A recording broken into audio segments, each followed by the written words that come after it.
স্বাগত নিউজ 24 সন্ধ্যার সংবাদে। পুরো সংবাদের সাথে আছি আমরা দুজন, আমি আফরিন আনোয়ার এবং আমি সালেজুর চৌধুরী। এতক্ষণ দেখছিলেন সংবাদ শিরোনাম, এবারে বিস্তারিত। বাস ট্রেন লঞ্চ বন্ধ করে রাজধানী ঢাকাকে বিচ্ছিন্ন করার চেষ্টা খুব একটা কাজে আসেনি, বরং লকডাউনের চতুর্থ দিনে শাটডাউনের খবর শুনে শুক্রবারও সরকারি নির্দেশনা উপেক্ষা করে রাজধানী ছেড়েছে অনেকেই। এদিকে মানুষের নানা অজুহাতে বিধিনিষেধ ঠিকমতো বাস্তবায়ন করা সম্ভব হচ্ছে না বলে জানায় গাজীপুর জেলার নির্বাহী ম্যাজিস্ট্রেট। বিস্তারিত তালুকদার বিপ্লবের প্রতিবেদনে। শুক্রবার সকাল 10টা গাজীপুরের জয়দেবপুর ময়মনসিংহ সড়ক। যানবাহনের তেমন একটা চাপ নেই, তবে সরকার ঘোষিত লকডাউন উপেক্ষা করে মানুষের অবাধ চলাচল বেড়েছে।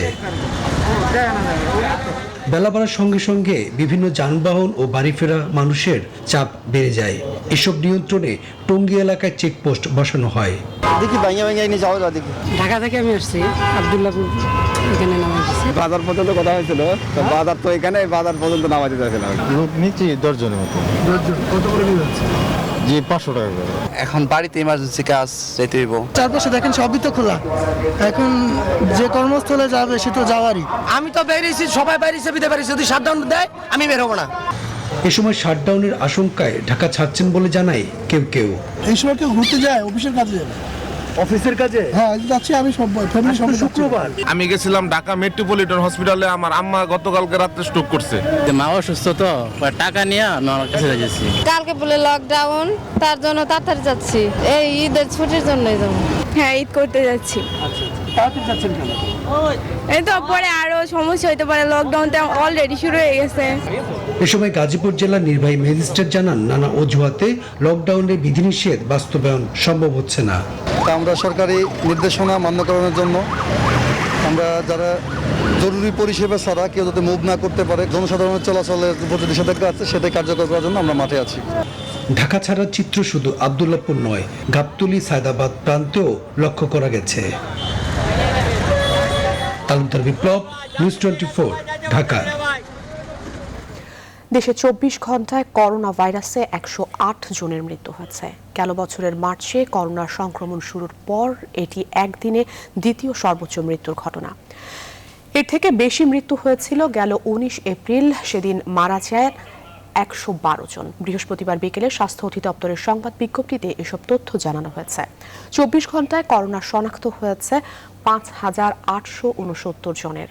মোট 27,653 জনের নমুনা পরীক্ষা করা হয়েছে। পরীক্ষার বিপরীতে রোগী শনাক্তের হার দাঁড়িয়েছে 21.22। 69 দিনের মধ্যে এটি সর্বোচ্চ শনাক্তের হার।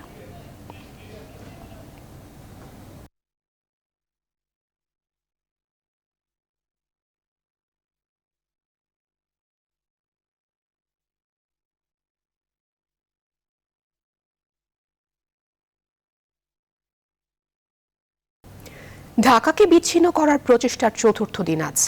যানবাহন নিয়ন্ত্রণ করা গেলেও কিছুতেই ঠেকানো যাচ্ছে না সাধারণ মানুষকে। বিস্তারিত জানাতে গাবতলী থেকে ফখরুল ইসলাম এবং গাজীপুর চন্দ্রা থেকে যুক্ত হচ্ছেন সহকর্মী নাজমুল হুতা। প্রথমেই যাব ফখরুলের কাছে। ফখরুল, লকডাউনের সাথে যুক্ত হয়েছে যেহেতু শাটডাউনের আলোচনা, তো ঢাকা ছাড়ছে মানুষ, কেমন দেখছেন সেখানকার পরিস্থিতি? বিস্তারিত আমাদের জানাবেন।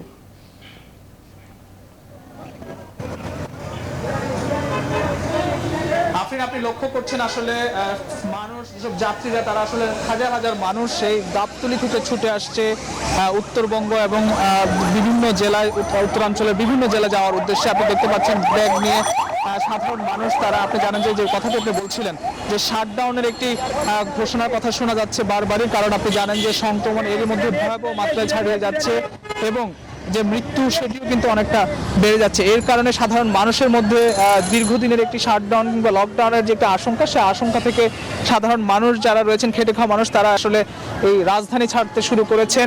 আপনি জানেন যে এই লকডাউনের মধ্যে এরই মধ্যে ঢাকার আশপাশের যে 7টি জেলা রয়েছে, সেই 7টি জেলার গণপরিবহন এবং দূরপাল্লার সব পরিবহন কিন্তু বন্ধ রয়েছে। যার কারণে সাধারণ মানুষ রাজধানীর বিভিন্ন প্রান্ত থেকে তারা ছুটে আসছেন গাবতলী বাস স্ট্যান্ড থেকে শুরু করে আশপাশের আমিনবাজার এলাকাগুলোতে, এবং এখানে এসে জড়ো হচ্ছেন। একই সঙ্গে তারা আসলে তাদের যে যাওয়ার যে রাস্তা সেটি হচ্ছে তারা এখান থেকে এসে তারা ট্রাকে করে উঠিয়ে তারা উত্তরাঞ্চলে বিভিন্ন জেলার উদ্দেশ্যে রওনা দিচ্ছেন। একই সঙ্গে বেশ কয়েকটি বাস রয়েছে, সেই বাসগুলোতে তারা আসলে ফেরিঘাট, যে মানিকগঞ্জে যে ফেরিঘাট রয়েছে পাটুরিয়া, সে ফেরিঘাটের উদ্দেশ্যে তারা রওনা দিচ্ছেন। যে যেভাবে পারছেন আসলে এখান থেকে যাচ্ছেন। আপনাকে যদি বলে যে লকডাউনটি ঘোষণা করা হয়েছে ঢাকার আশপাশের যে 7টি জেলা, সেটি আগামী 30 জুন শেষ হচ্ছে। তো এর মধ্যে একটি শাটডাউনের পরিকল্পনার কথা আমরা শুনতে পাচ্ছি। সাধারণ মানুষ একে একে রাজধানী ছাড়তে শুরু করেছেন, অসংখ্য মানুষ আমরা দেখছি, এবং বাস ট্রাক যে যেভাবে পারছেন আসলে তারা সেভাবে আসলে যাওয়ার চেষ্টা করছেন। এবং আমাদের আরেক সহকর্মী রয়েছে গাজীপুরে, সেই সহকর্মীর কাছ থেকে জানবো সেখানকার আসলে কি পরিস্থিতি, সেখানে লকডাউন কতটা বাস্তবায়িত হচ্ছে এবং সাধারণ মানুষ আসলে কতটা রাজধানী ছাড়ছেন। আমরা যাচ্ছি নাজমুল হুদার কাছে। নাজমুল,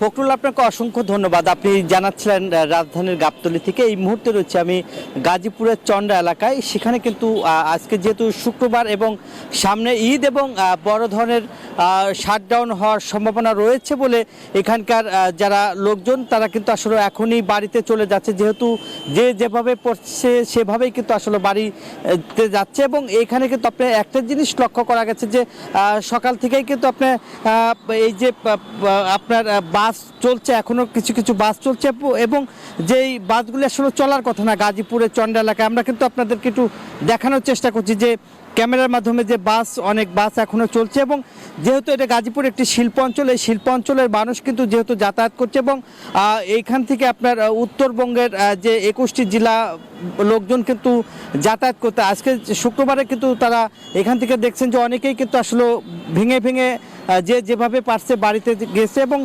সামনে ঈদের আসলে তারা এখনই কেউ এই এলাকা ছাড়তে শুরু করেছে। এবং সেখান থেকে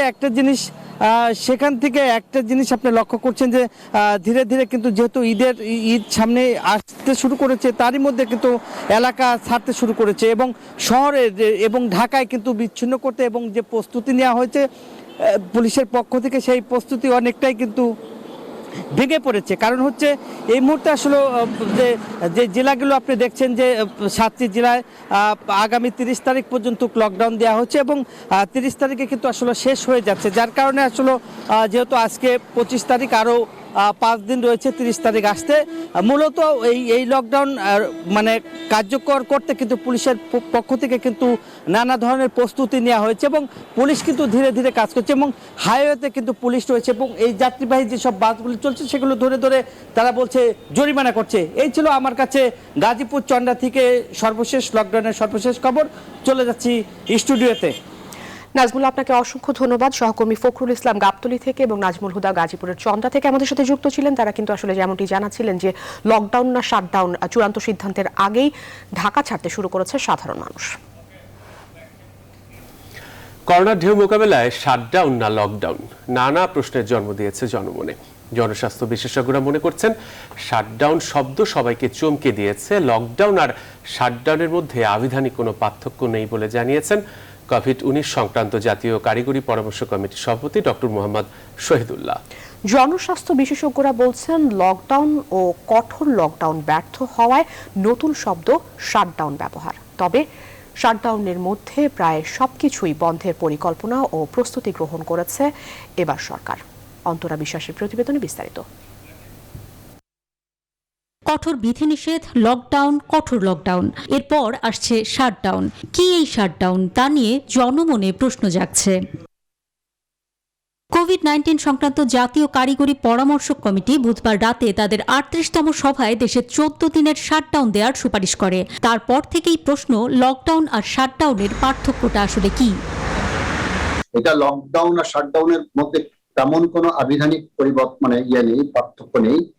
লকডাউনের মাঝেও নানা বাধা উপেক্ষা করে সাধারণ মানুষ বাড়ি গেল ঈদে। জনস্বাস্থ্য বিশেষজ্ঞরা বলছেন লকডাউন, সর্বাত্মক লকডাউন, কঠোর লকডাউন শব্দগুলোকে এখন আর সাধারণ মানুষ গুরুত্ব দিচ্ছে না। এজন্য আনা হচ্ছে নতুন শব্দ। মনে হয়েছে লকডাউন এবং কঠোর লকডাউন শব্দ দুটোর সাথে ব্যর্থতা অঙ্গাঙ্গিভাবে যুক্ত হয়ে গিয়েছে, ফলে এর থেকে বেরিয়ে আসার জন্য নতুন শব্দ বন্ধ শাটডাউন তারা খুঁজে নিয়েছে। তবে শাটডাউন হোক আর লকডাউন হোক, যদি এটি কাগুজে নির্দেশের মধ্যে সীমাবদ্ধ থাকে, সঠিকভাবে বাস্তবায়ন করা না হয়, অর্থাৎ জনচলাচল সীমিত করে একটা টেস্টের অভিযান চালিয়ে ভাইরাসবাহী মানুষদের শনাক্ত করে তাদেরকে চিকিৎসা ব্যবস্থার অধীনে আনা এবং আক্রান্ত জায়গা থেকে সংক্রমণ মুক্ত জায়গায় জনচলাচলকে পুরোপুরি নিয়ন্ত্রণ করার বিষয়টি যদি নিশ্চিত করা না যায়, তাহলে লকডাউন বা শাটডাউন যেটি হোক না কেন তাতে কোনো ফল আসবে না। জাতীয় কারিগরি পরামর্শ কমিটির পক্ষ থেকে বলা হয়, জরুরি সেবা ছাড়া দেশে অফিস, আদালত, যানবাহন সবকিছু বন্ধ রাখতে হবে। আর এ অবস্থা কঠোরভাবে পালন করতে না পারলে যত প্রস্তুতিই থাকুক, স্বাস্থ্য ব্যবস্থা অপ্রতুল হয়ে পড়বে। বর্তমানে যে করোনার ঊর্ধ্বমুখী প্রবণতা সারা বাংলাদেশে লক্ষ্য করা যাচ্ছে এবং আস্তে আস্তে আমরা দেখছি যে এটা শহরের দিকে ধেয়ে আসছে, এবং যদি কোনোভাবে এটা রাজধানী ঢাকায় ঢুকে পড়ে তাহলে এত জনবহুল একটি শহর আমরা মারাত্মক একটি বিপর্যয়ের মধ্যে পড়ব। এই পরিস্থিতিতে বর্তমানে যে লকডাউন চলছে, যেখানে আপনার অফিস আদালত খোলা, গণপরিবহন চলছে, বাজারঘাট খোলা, তাতে মানে আলটিমেটলি আমাদের ফলাফলটা যেটা দাঁড়িয়েছে, আমরা প্রতিদিনই লক্ষ্য করছি যে সংক্রমণ বাড়ছে। এর থেকে উত্তরণের উপায় হলো যে আসলে সকলকে ঘরে থাকা, তার মানে আমরা যে কমপ্লিট শাটডাউন যেটা বলেছি। দেশে করোনা সংক্রমণের দ্বিতীয় ঢেউ নিয়ন্ত্রণে সরকার এবছর প্রথমে 5 এপ্রিল থেকে 7 দিনের জন্য গণপরিবহন চলাসহ বিভিন্ন ক্ষেত্রে বিধিনিষেধ আরোপ করেছিল। পরে আরও কয়েক দফা তা বাড়ানো হয়। বর্তমানেও দেশের বিভিন্ন জেলা ও এলাকায় কঠোর বিধিনিষেধ চলছে। অন্তরা বিশ্বাস, নিউজ 24, ঢাকা। সরকার এতদিন করোনা সংক্রমণ নিয়ে সঠিক পরিসংখ্যান প্রকাশ না করায় বহির্বিশ্ব থেকে টিকা আসছে না বলে মন্তব্য করেছেন নাগরিক ঐক্যের আহ্বায়ক মাহমুদুর রহমান মান্না। জাতীয় প্রেস ক্লাবে সোনার বাংলা পার্টি আয়োজিত এক স্মরণ সভায় তিনি একথা বলেন।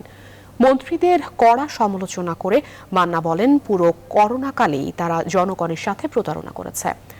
সাধারণ খেটে খাওয়া মানুষের পাশে না দাঁড়িয়ে নতুন দারিদ্র্যের সৃষ্টি করেছে আর 5,000 নতুন কোটিপতির জন্ম দিয়েছে। আমরা 3 লক্ষ চুক্তি করবার পরেই তাদের কাছে বলছি যে না, বাইরেরটা লাগবে না। চীন বললো আমরা একটু পরীক্ষা করবো, এখানে করতে দিল না। রাশিয়ার সাথে কথা আবার দিল না। কোন ধান্দায় ছিল তারা বলেন তো? টিকা নাই কেন? এখনো কত বড় 420 এরা টিভিতে বলে, অন্য জায়গাতে বলছে যে জুলাই মাস থেকে আমরা টিকা কার্যক্রম শুরু করবো। তোর কাছে আছে টিকা? দিয়েছে কেউ? আনতে পেরেছে? কয়দিন বসেছিল ওইখানে আমাদের ফরেন মিনিস্টার, দেখেছেন না? আমেরিকান ফরেন মিনিস্টার তার সাথে দেখাই করেনি। করোনাকালে দেশের অর্থনীতিতে প্রাণ সঞ্চার এবং কর্মসংস্থানের প্রবাহ বাড়াতে অপ্রদর্শিত অর্থ, আবাসন, শেয়ার বাজার ও উৎপাদনশীল নানা খাতে বিনিয়োগের পরামর্শ দিয়েছেন ব্যবসায়ীরা।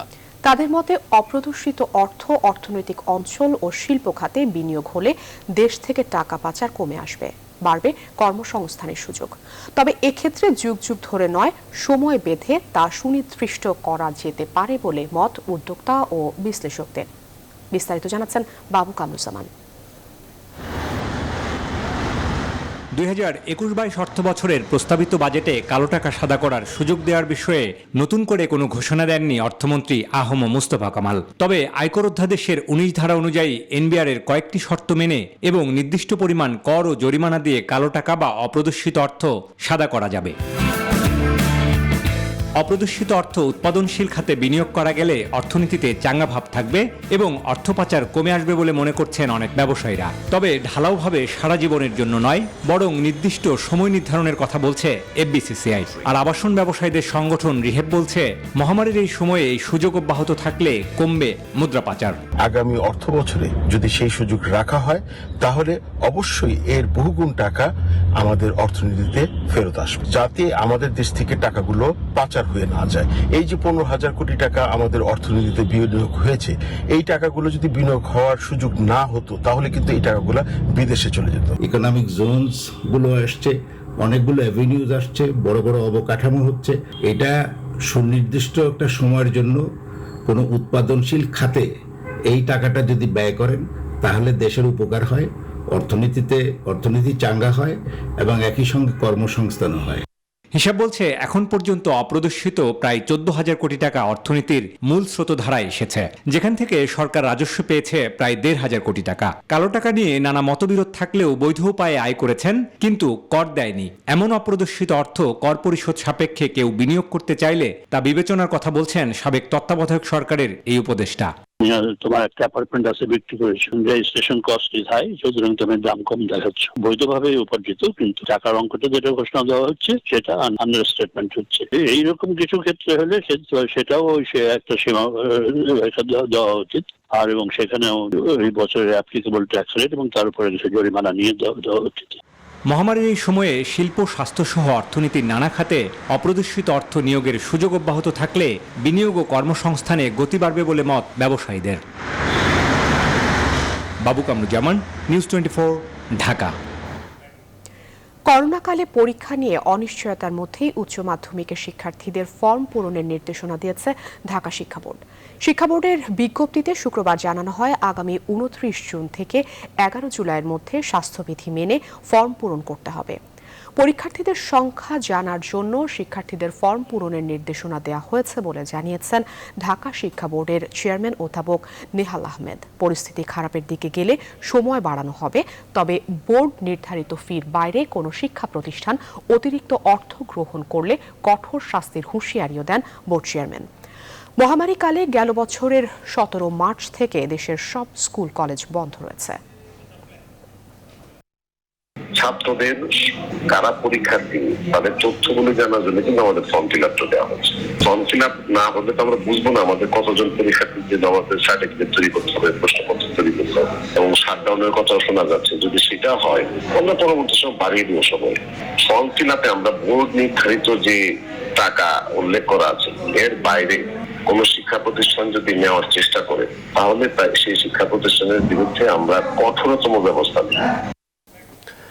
বাংলাদেশের উচ্চশিক্ষা খাতের উন্নতি ও কোভিড-19 মোকাবেলার সামর্থ্য বাড়াতে $19.1 কোটি ঋণ অনুমোদন করেছে বিশ্ব ব্যাংকের নির্বাহী পরিচালকদের পর্ষদ। বাংলাদেশি মুদ্রায় যার পরিমাণ 1,623 কোটি টাকা। শুক্রবার বিশ্ব ব্যাংকের ঢাকা অফিস থেকে পাঠানো এক প্রেস বিজ্ঞপ্তিতে এ তথ্য জানানো হয়েছে। এছাড়া আফগানিস্তানের জন্য $18 মিলিয়ন অনুমোদন করেছে বিশ্ব ব্যাংক। বাংলাদেশ ও ভুটানে নিযুক্ত বিশ্ব ব্যাংকের কান্ট্রি ডিরেক্টর বলেন, সামগ্রিক ভবিষ্যতের জন্য উচ্চশিক্ষা জরুরি এবং এর কোনো বিকল্প নেই।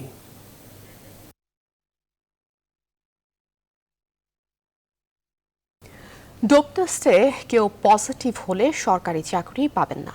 স্বরাষ্ট্রমন্ত্রী আসাদুজ্জামান খান কামাল শুক্রবার সকালে ঢাকা রিপোর্টার্স ইউনিটির সাগর রুনি মিলনায়তনে এক আলোচনার সভায় অনলাইনে যুক্ত হয়ে একথা বলেন। মাদকদ্রব্যের অপব্যবহার ও অবৈধ পাচার বিরোধী আন্তর্জাতিক দিবস উপলক্ষে এ আলোচনার আয়োজন করা হয়। মন্ত্রী বলেন, প্রধানমন্ত্রী অনুমোদন দিয়েছেন সরকারি চাকরি পেতে হলে সবাইকে ডোপ টেস্টের আওতায় আসতে হবে। এছাড়া যারা সরকারি চাকরিতে যোগদান করেছেন তাদেরও ডোপ টেস্ট করতে হবে। আলোচনায় মূল প্রবন্ধে জাতীয় মাদকদ্রব্য নিয়ন্ত্রণ অধিদপ্তরের উপদেষ্টা কমিটির সদস্য অধ্যাপক ডক্টর অরূপ রতন চৌধুরী বলেন, বাংলাদেশ মাদক উৎপাদনকারী দেশ না হলেও মাদকের অবৈধ প্রবেশের ফলে তরুণ সমাজ মাদকাসক্ত হয়ে পড়েছে। পাশাপাশি জনগণ সমাজ যাতে এগিয়ে আসে, এটার কুফল সম্বন্ধে আমাদের যুব সমাজকে তারা যেন বলে, তাহলে আমরা এই ভয়ানক সর্বনাশী নেশার থেকে আমরা পরিত্রাণ পাবো বলে আমরা বিশ্বাস করি। করোনাকালেও থেমে নেই সাগর পথে ইউরোপ পাড়ি। ভূমধ্য সাগর থেকে ভাসমান অবস্থায় 264 অভিবাসী বাংলাদেশিকে উদ্ধার করেছে তিউনিসিয়ার কোস্টগার্ড। উদ্ধার হওয়া বাংলাদেশিদের দেশে ফিরিয়ে আনতে সরকার চেষ্টা শুরু করেছে বলে নিউজ 24-কে জানিয়েছেন পররাষ্ট্রমন্ত্রী ডক্টর AK আব্দুল মোমেন। মাসুদ রানার ডেস্ক রিপোর্টে দেখুন বিস্তারিত। সাগর পথ দিয়ে গন্তব্যে যাওয়ার সম্ভাবনা খুবই কম, তবুও মানুষের ভাগ্য পরিবর্তনের আশায় ভূমধ্য সাগর জয় করার চেষ্টা চালিয়ে যাচ্ছেন। লিবিয়া থেকে ভূমধ্য সাগর হয়ে অবৈধ পথে ইউরোপ যাওয়ার সময় বৃহস্পতিবার 267 জন ইউরোপগামী অভিবাসীকে উদ্ধার করেছে তিউনিসিয়া কোস্টগার্ড, যাদের মধ্যে 264 জনই বাংলাদেশি। বাংলাদেশি ছাড়াও বাকি 3 জন মিশরের নাগরিক বলে তথ্য পাওয়া গেছে। অবৈধভাবে ভ্রমণের সময় নৌকা ক্ষতিগ্রস্ত হলে সাগরে ভাসছিলেন তারা। পরে উদ্ধার করা হয় তাদের। উদ্ধারকৃতদের তিউনিসিয়ার জেব্রা দ্বীপের একটি হোটেলে কোয়ারেন্টাইনে রাখা হয়েছে, যাদের দেশে ফিরিয়ে আনতে এরই মাঝে তৎপরতা শুরু করেছে বাংলাদেশের পররাষ্ট্র মন্ত্রণালয়। কালকে 267 জন, এর মধ্যে 264 নেই বাংলাদেশ। আর এর কয়েকদিন আগে এই গত সপ্তাহে পাওয়া গেছে কত জানি 100 কত, এর মধ্যে বোধহয় 66 বাংলাদেশে, অর্ধেকের বেশি। ওনারা যেখানে আছেন সেইখান থেকে তারা এখন আরেকটা শহরে নিয়ে যাচ্ছে, স্পিরিট ফার ফ্রম ট্রিপলি। বায়োমে কন্ট্যাক্ট করা হয়েছে, দে উইল, এবং আমাদের অফিসার 2 জন যাচ্ছে, ওদের ইন্টারভিউ নেবে এবং ওদের সাথে আলাপ করবে। তারপরে আমরা দেখবো এদের কেমনে দেশে পাঠানো যায়। আগে যেভাবে আমরা সবাইকে নিয়ে আসি। IOM এর তথ্য অনুযায়ী লিবিয়া থেকে ভূমধ্যসাগর হয়ে অবৈধভাবে ইউরোপে প্রবেশের চেষ্টাকালে 2021 জানুয়ারি থেকে তিউনিসিয়ায় 1000-এর বেশি অভিবাসীকে আটক করা হয়েছে। দিনে দিনে এই সংখ্যা বাড়ছেই। আর নিশ্চিত বিপদ জেনেও এক শ্রেণীর মানুষ বারবার পা বাড়াচ্ছেন এই মৃত্যুকূপে। এবছর 21 জুন পর্যন্ত অবৈধভাবে ইউরোপ যাত্রার সময় অন্তত 810 জন অভিবাসী প্রাণ হারিয়েছে। মাসুদ রানা, নিউজ 24। সংবাদের সময় হলো একটি বিরতির। সাথে থাকুন। বিরতির পর আবারও স্বাগত। দেখছেন নিউজ 24 সন্ধ্যা 7টার সংবাদ। জাল রেভিনিউ স্ট্যাম্প ও কোর্ট ফি প্রস্তুতকারী সিন্ডিকেটের মূল হোতা সহ 4 জনকে গ্রেফতার করেছে ঢাকা মেট্রোপলিটন পুলিশের গোয়েন্দা সাইবার ও ক্রাইম বিভাগ। তাদের ঢাকা ও নারায়ণগঞ্জ জেলার বিভিন্ন এলাকা থেকে গ্রেফতার করা হয়। রিমান্ডে এনে তাদের কাছ থেকে গুরুত্বপূর্ণ তথ্য সংগ্রহের চেষ্টা করছে পুলিশ। মাসুদ আল আবুনির প্রতিবেদনে থাকছে বিস্তারিত। 20,02,24,000 টাকা মূল্যের 13,40,000 জাল রেভিনিউ স্ট্যাম্প, 1,94,800 টাকা মূল্যের 19,480টি জাল কোর্ট ফি, জাল রেভিনিউ স্ট্যাম্প বিক্রির নগদ 3,60,00,000 টাকা সহ 4 জনকে গ্রেফতার করেছে পুলিশের গোয়েন্দা সাইবার ও ক্রাইম বিভাগ। শুক্রবার দুপুরে ডিএমপির মিডিয়া সেন্টারে সংবাদ সম্মেলনে বিস্তারিত জানানো হয়। ডিবির প্রধান AKM হাফিজ আক্তার বলেন, তাদের রিমান্ডে নিয়ে আরো বিস্তারিত তথ্য সংগ্রহ করা হবে। স্ট্যাম্পের ক্ষেত্রে কিন্তু অফিস টু অফিসে যায়, সেটা এটা রেখে দেয়, বাট এটা মূল এটা হলো সরকারি রাজস্ব স্ট্যাম্প, যেটা হলো সরকারি রাজস্ব হারাচ্ছে ব্যাপক হারে। এই 4 প্রতারককে গ্রেফতারের সময় আরো জব্দ করা হয় বাংলাদেশ ডাক বিভাগের রসিদের কপি 300 পাতা, একটি বড় প্রেস মেশিন, 2টি cutting machine, die cutting machine, স্বর্ণালঙ্কার সহ আরো বিভিন্ন সরঞ্জাম। অবিকল মনে হয় যে দৃশ্যমানের যখন মনে হয় যে তখন এটা মনে হয় যে কাছাকাছি, কিন্তু এই দুটো ইউভি রে মেশিন ব্যবহার করা এবং ইউভি মেশিনের নিচে ধরলে জিওবিটা জলজল করে, আসরটা নকলটাই করবে না। আর আরেকটা হচ্ছে কালো কালো রেখা দৃশ্যমান হয়, নকল স্ট্যাম্পের ক্ষেত্রে কালো কালো রেখা দৃশ্যমান হয় না। কাজ করে যাচ্ছে। 24 ও 25 জুন ধারাবাহিক অভিযান চালিয়ে তাদের গ্রেফতার করা হয়। এই ঘটনায় মামলা হয়েছে মতিঝিল থানায়। স্ট্যাম্প ব্যবহার করা হয়। মাসুদ আল আবুনি, নিউজ 24, ঢাকা। এত খেয়াল করে না। আবারও করোনা প্রসঙ্গ। খুলনা বিভাগের সীমান্ত জেলাগুলো থেকে করোনায় মৃত্যুর খবর আসছে সবচেয়ে বেশি। বাড়ছে সেখানকার শনাক্ত সংখ্যা। বিভাগের অন্যতম প্রধান ভরসা যে 130 শয্যার খুলনা ডেডিকেটেড করোনা হাসপাতাল, সেখানে এই মুহূর্তের অবস্থাও করুণ। পাশাপাশি জেনারেল হাসপাতালের 70 শয্যার ডেডিকেটেড হাসপাতালেও রোগীর চাপ সামলাতে হিমশিম খাচ্ছেন চিকিৎসকরা। শামসুজ্জামান শাহিনের তথ্যচিত্রে ডেস্ক রিপোর্টে বিস্তারিত। গেল কয়েকদিন ধরেই সীমান্তবর্তী উত্তর দক্ষিণ পূর্বাঞ্চলের অনেক জেলায় করোনা শনাক্ত ও মৃত্যুর হার বেড়েই চলেছে। খুলনায় প্রতিদিনই সংক্রমণ ও মৃত্যুর হার আগের দিনের রেকর্ড ছাড়াচ্ছে। খুলনা মেডিকেল কলেজ ডেডিকেটেড হাসপাতালে শয্যার চেয়েও বেশি রোগী ভর্তি আছে। শয্যা সংকট দেখা দেয়া মেঝেতেও চিকিৎসা নিতে বাধ্য হচ্ছেন অনেকে। রোগীর চাপ সামলাতে জেনারেল হাসপাতালে 70 শয্যার ডেডিকেটেড হাসপাতাল চালু করা হয়েছে। তারপরও অতিরিক্ত রোগীর চাপ সামলাতে হিমশিম খেতে হচ্ছে চিকিৎসকদের। চিকিৎসকরা বলছেন, অসচেতনতা এবং স্বাস্থ্যবিধি না মেনে অবাধে চলাফেরার কারণেই করোনা সংক্রমণ দ্রুত ছড়িয়ে পড়ছে। সাংঘাতিকভাবে রোগী যারা আসছেন তারা কিন্তু এই যে 143 জন সবাই মুমূর্ষু, অর্থাৎ কেউ সাধারণ রোগী না, আমরা ধারণা করছি এটা ভারতের ডেল্টা ভেরিয়েন্ট হওয়ার সম্ভাবনা সবচেয়ে বেশি। এদিকে সংক্রমণ নিয়ন্ত্রণে খুলনা নগর ও জেলায় লকডাউন কার্যকরে মাঠে রয়েছে পুলিশ। তারপরও সড়কে ব্যক্তিগত যানবাহন চলাচল করছে। পাড়া মহল্লায় চায়ের দোকান, হোটেল খোলা রয়েছে। স্বাস্থ্যবিধি উপেক্ষা করেই কারণে অকারণে ঘর থেকে বের হচ্ছেন অনেকে। ডাক্তার দেখাতে হবে অথবা টাকা জমা দিতে হবে বা বাজার করতে হবে, এইসব বিভিন্ন অজুহাত দেখিয়ে এরা বের হচ্ছে। আমরা আসলে প্রকৃতপক্ষে যাচাই করে তারপর আমরা ব্যবস্থা নিচ্ছি। যশোর, সাতক্ষীরা, বাগেরহাট এই একটা লুপের মধ্যে কিন্তু খুলনার অবস্থা। ভিন্ন সময়ে যে নির্দেশনাগুলো এগুলা প্রতিপালন করা আমাদের জন্য অবশ্যই একটা বড় চ্যালেঞ্জের। যদি আমরা এই মুহূর্তে সচেতন না হই, আমাদের জন্য হয়তো আরো ভয়াবহ অবস্থা বিরাজ করছে। এদিকে করোনা রোগীদের চিকিৎসা সেবা নিশ্চিতে 250 শয্যার কুষ্টিয়া জেনারেল হাসপাতাল শুক্রবার থেকে করোনা ডেডিকেটেড হাসপাতাল হিসেবে চালু করা হয়েছে। Desk report, news 24। সংবাদে আরেকটা বিরতি নিচ্ছি। আরো খবর নিয়ে ফিরছি একটু পর, সাথেই থাকুন। বিরতির পর আবারও স্বাগত, দেখছেন নিউজ 24 সন্ধ্যার সংবাদ। এবারে জানাবো ফার্স্ট সিকিউরিটি ইসলামী ব্যাংক অর্থ বাণিজ্য সংবাদ।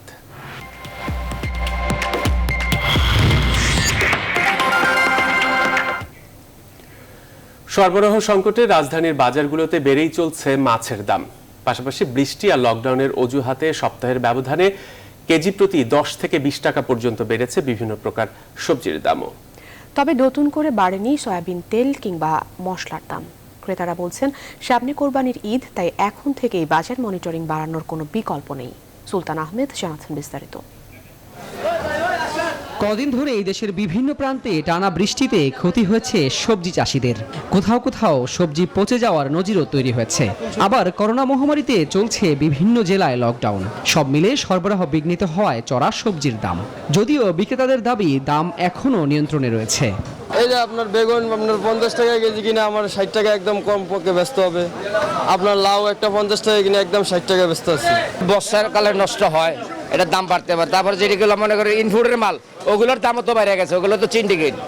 নদী নালা খাল বিলে আসতে শুরু করেছে বর্ষার পানি। এই সময়ে প্রতি বছরই থাকে মাছের সংকট। এবছর সংকটটা আরেকটু বেশি।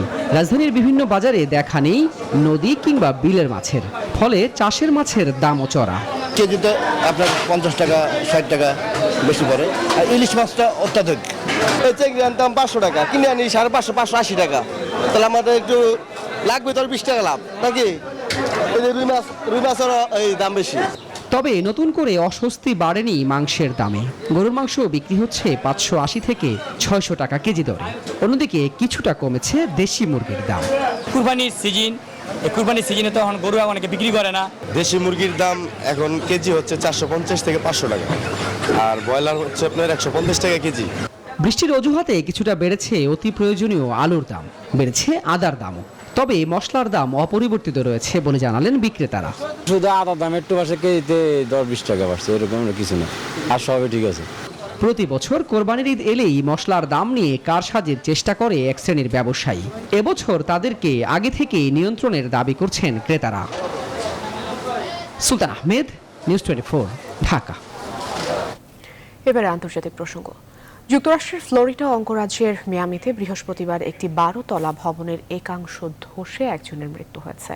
ধ্বংসস্তূপের নিচে বহু মানুষ চাপা পড়ে হতাহত হয়েছে বলে আশঙ্কা করা হচ্ছে।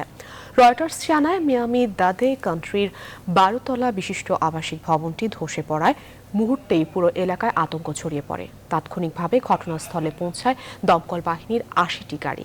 বেশ কয়েকজনকে জীবিত উদ্ধার করা হয়েছে। দুর্ঘটনার সময় ভবনটিতে মোট কতজন মানুষ ছিল তা এখন পর্যন্ত নিশ্চিত হওয়া যায়নি। এখনও অব্যাহত রয়েছে উদ্ধার কাজ। নিরাপত্তার স্বার্থে আশপাশ থেকে বাসিন্দাদের সরিয়ে নেওয়া হয়েছে। 1980 সালে নির্মিত হয়েছিল ভবনটি। সন্ধ্যা সংবাদে আরেকটা বিরতি নিচ্ছে। আরো খবর নিয়ে ফিরছি একটু পর, সাথেই থাকুন। বিরতির পর আবারও স্বাগত নিউজ 24 সন্ধ্যা 7টার সংবাদে। এবারে news 24 sports.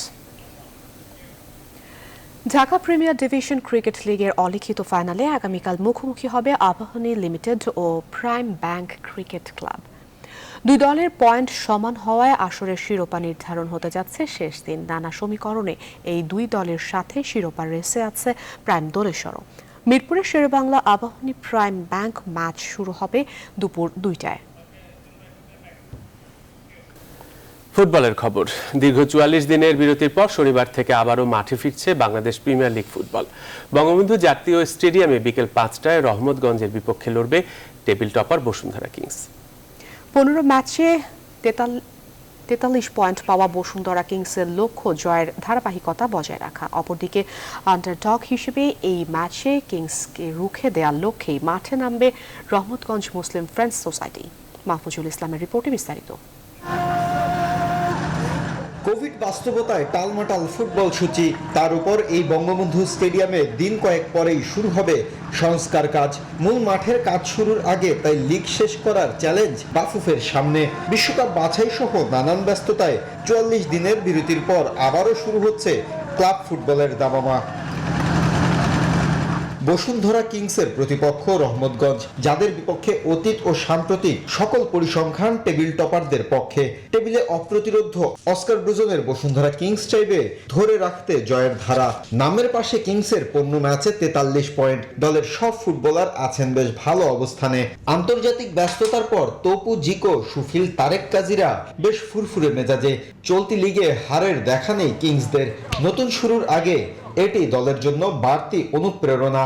We are going to give continuity to the work of we are doing throughout the season. I think that the guys got the best results possible. So in particular in these last 3 weeks, we are working well in the camp and adjusting to the new conditions of the rainy season. এদিকে শক্তিশালী প্রতিপক্ষের বিপক্ষে মাঠে নামার আগে বড় কোনো প্রত্যাশা রাখতে চান না রহমতগঞ্জ কোচ গোলাম জিলানি। দলে নেই কোনো ইনজুরি সমস্যা, ফিট আছেন দলের ৪ বিদেশি সহ সকল ফুটবলার। টেবিল টপারদের বিপক্ষে মাঠে নামার আগে শেষ ৫ ম্যাচের অতীত খুব একটা সুখকর নয় দলটির। ২ হার ২ ড্র, এর সঙ্গে জয় মাত্র একটি। হেড টু হেডে কিংসের বিপক্ষে সব মিলিয়ে ৬ দেখায় জয়ের দেখা নেই জিলানির শিষ্যদের। মাহফুজুল ইসলাম, নিউজ 24, ঢাকা। আর এই ছিল এখনকার সংবাদে। আরো খবর ও বিশ্লেষণ জানতে ভিজিট করুন www.news24bt.tv। ধন্যবাদ সাথে থাকার জন্য।